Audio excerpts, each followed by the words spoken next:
Waxaa jirto sheeko igu dhacday habeenada ka mid ah. Magacaygu waa Susan, waxaan ahay gabar aad u jecel isticmaalka kombiyuutarka, sidoo kalena ku shaqaysato kombiyuutarka. Waxaa jirtay habeenada ka mid ah inaan guriga keligay ku ahaa. Habeenkaasna waxay ahayd habeen Talaado. Ninkeyga ayaana waxa uu ii soo qoray fariin ah inuu caawa imaan karin maadaama ay waddadu tahay mid jaam ah oo ay cajili tahay, aysan suurtagal ahayn. Wuxuuna igu yidhi iga raali noqo, caawa ma imaan karo, wayna igu adag tahay waddada uu cariiriya awgeed. Wuxuuna igu dhaho sidaas oo kaleeto isla beri subaxdii waan soo kalahi doonaa. Waxaana ku dhahay is ilaali. Wuxuuna igu yidhi ani mar walba waan is ilaaliyaa, waan iska warqabaa. Sidii ayuu taleefanka ku dhigay, anna waan ku dhigay. Waxaan bilaabay inaan akhristo buug aan markaas jeclaa inaan akhristo. Waan wada buug inaan akhriyo ilaa iyo muddo. Kadib waxaan bilaabay inaan ka fikiro waxyaabo kaleeto. Wax yar kadibna waxaan dareemay inaan caajisanahay oo aan aad u caajisanahay. Maadaama guriga aan keligay ku ahayn, waxaan go'aansaday inaan caawa sidii hore si ka duwan inaan caawa u seexdo oo aan si kale u dhaqmo. Waxaan is dhahay ka waran maadaama aad caajisan tahay haddii aad qabaysato. Waan soo baxay, waxaana soo aaday dhankii musqusha. Waxaana hagaajistay biyihii, waxaana shitay shumacyo. Markiiba waxaan bilaabay inaan qabaysto maadaama biyaha ay ahaayeen kuwa aan ugu talagalay inaan ku qabaysto oo aan soo qandacsaday ama aan soo yar kululeystay. Wax yar kadib waxaan dareemay inay qajaf ka yeerayso qolka fadhiga.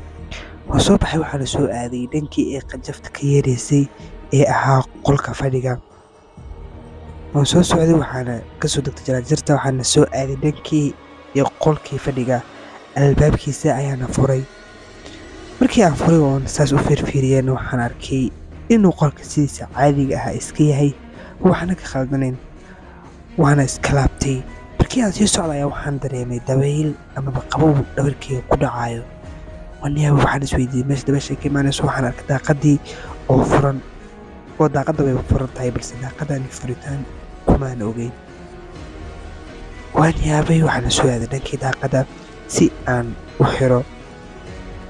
Waana ku soo dhawaaday oo waan soo aaday, hoosta ayaan ka soo galay.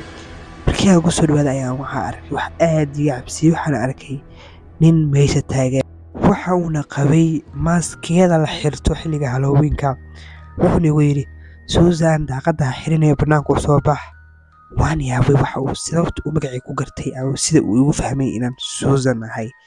Daaqaddii ayaan xiray, waana sii adkeeyey. Waxaana bilaabay inaan ka cararo meesha. Waxaana ka soo baxay qolkii fadhiga oo bannaanka ayaan uga soo baxay. Marka wax yar socday balse waxaan dareemay in daaqaddii la soo jebiyey uuna isoo daba socdo ninkii isaga oo wato mindi. Albaabkii ayaan ku soo xiray, si fiican ayaan ugu soo adkeeyey. Waxaana soo aaday dhankii iyo qaybtii kore ee guriga. Waxaan ahaa mid aad u degdegaysa amaba aad u cararaysa si uusan ninkaas u qaban amaba uusan ugu soo dhowaan. Waxaan u naxsanaa si aan weligay u naxin ama weligay aan ku fikirin inaan u naxi doono ama aan u cabsan doono habeenkaas. Waxayna ii ahayd habeen aanan ilaawi doonin inta aan noolahay. Xitaa guriga noo dhow waxa uu noo jiray dhanka iyo dhankaas albaabka ayuu iga jiray. Haddii aan dhaho waan baxaa, wayna igu adkeyd midaas, balse waxaan u cararay qaybta kore. Waxaana galay qolkayga. Waxaana dareemay inuu ninkii albaabadiis ka soo furfurayo, xitaa albaabkii qolkii aan ku jiray. Ugu dambeyn waxa uu soo gaaray qolkii aan ku jiray, waana soo galay. Waxaana jirtay qolka geeskiisa qol kaleeto ku yaallay oo aan ku dhuumanayay. Afka ayaana gacantiis ka saaray si aan neefteydii waxaas u soo maqlin. Wuxuuna ku hayay intaas, Susan, waan ogahay inaad meeshan ku jirto, ee soo bax. Anigii naxdin oo neeftuuraya weliba si zaa'id ah. Ilaa ugu dambeyn wuu soo galay meeshii aan ku jiray ama qolkii aan ku jiray ee yariska ahaa. Wuxuuna igu soo cararay dhankayga, wuuna igu soo boorsaday mindidii, balse waanba kufay. Anigii cabsidii ayaa igu sii laba jibaarmatay. Wuxuuna bilaabay isaga inuu igu qoslo oo igu jeesjeeso. Waan istaagay, balse waxaasoo dhan waxaa igaga sii daran wixii aan arkay markii aan istaagay oo ahaa wejiga qofka oo uu iska qaaday maaskiga. wuxuuba noqday qofkaas ninkayga amaba ninkii i qabay aniga. taasoo anigaba igu abuurtay yaab. maxaa kaa khaldan waryaha, maxaasaan u samaynaysaa oo u rabtaa? ma wareersan tahayna? dhowr su-aal ayaan weydiiyey. isagana waxba igama uusan jawaabin. mindi ayuuna igu soo watay. mindida ayuuna madaxa igaga hayay amaba qoorta iga qabtay. intaas waxa uu wada waa qosol iyo hadal dhanba kama soo baxayaba qosol. waxaan indhihiisa ku arkayay inay aad u gududan yihiin. wuxuuna la soo baxay irbad oo uu isagu watay. aniga ayuuna la soo aaday. markiiba lugta ayaan darba kaga dhuftay oo waan ka soo cararay, waan ka soo leexday. waxaana soo aaday dhanka albaabka. waxaana ka soo degtay jaraanjaradii.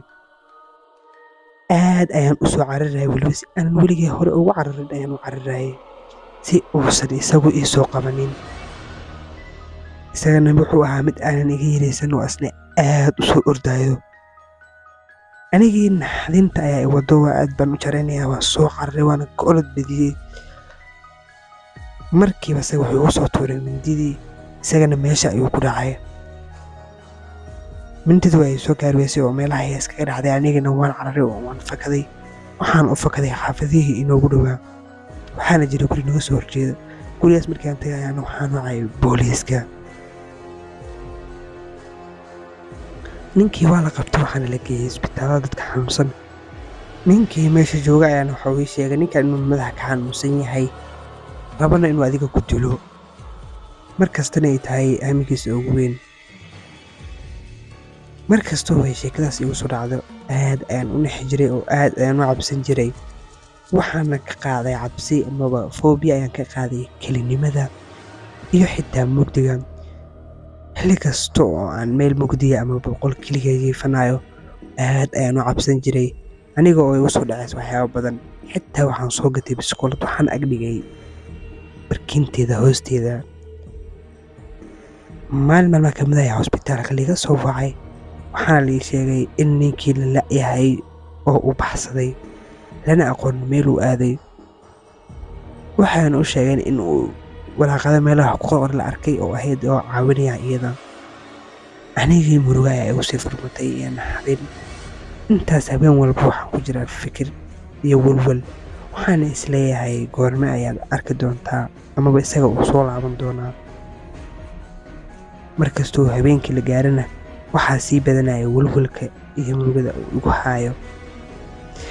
waxaana soo xasuusan jiray arrinkii habeenkaas uu igu sameeyey.